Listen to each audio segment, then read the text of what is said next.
So hello there, hello my dear followers. So after a bit long without posting anything, I am here back with a now React video about being careful with use callback or use memo.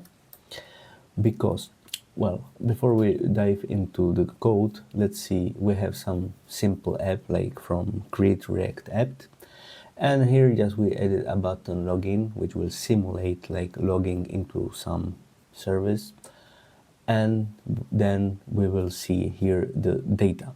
So when we press login, pom pom, okay, so we have some example data like name, email, and here a little form to update.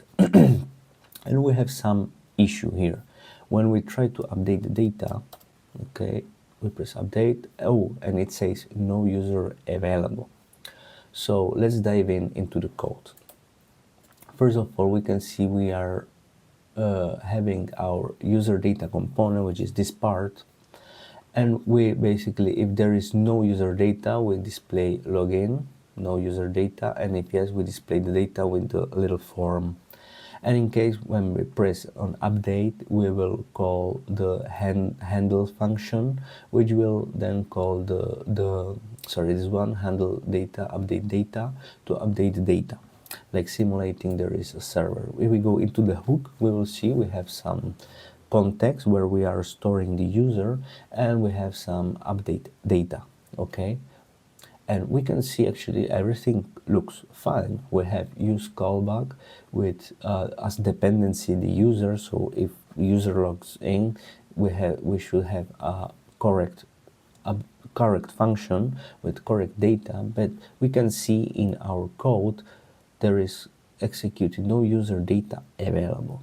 And so we have to find out why is this happening, because as we can see we have here a log of user, and we can see correctly the log is there, so the function should have correct data.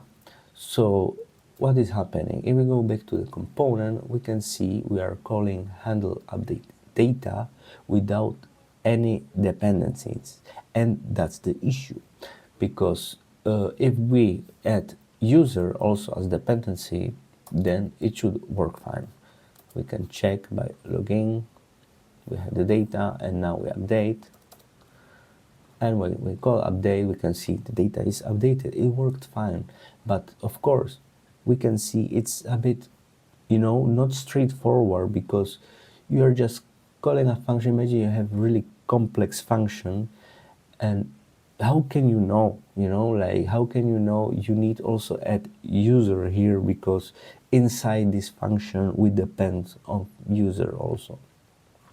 So there is one solution, like to know which dependencies you need, and you need to add them also here.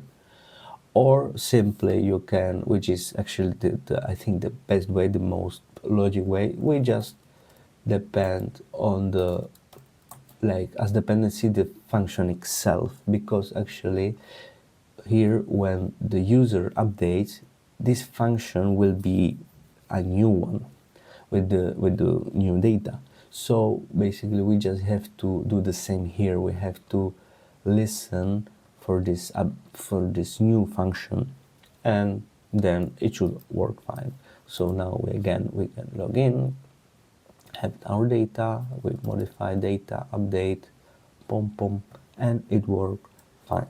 So yeah, so that's it. That's a little like issue I had at my work. Actually, it was really hard to debug, because when you have a really complex app, it's really hard to find. So just be careful with this. Like you need to not just add as dependency like the values you are using inside the function, but you should also be aware that inside those functions also there is some data you need to add as dependency. So the easiest way is to just add as dependency the function itself.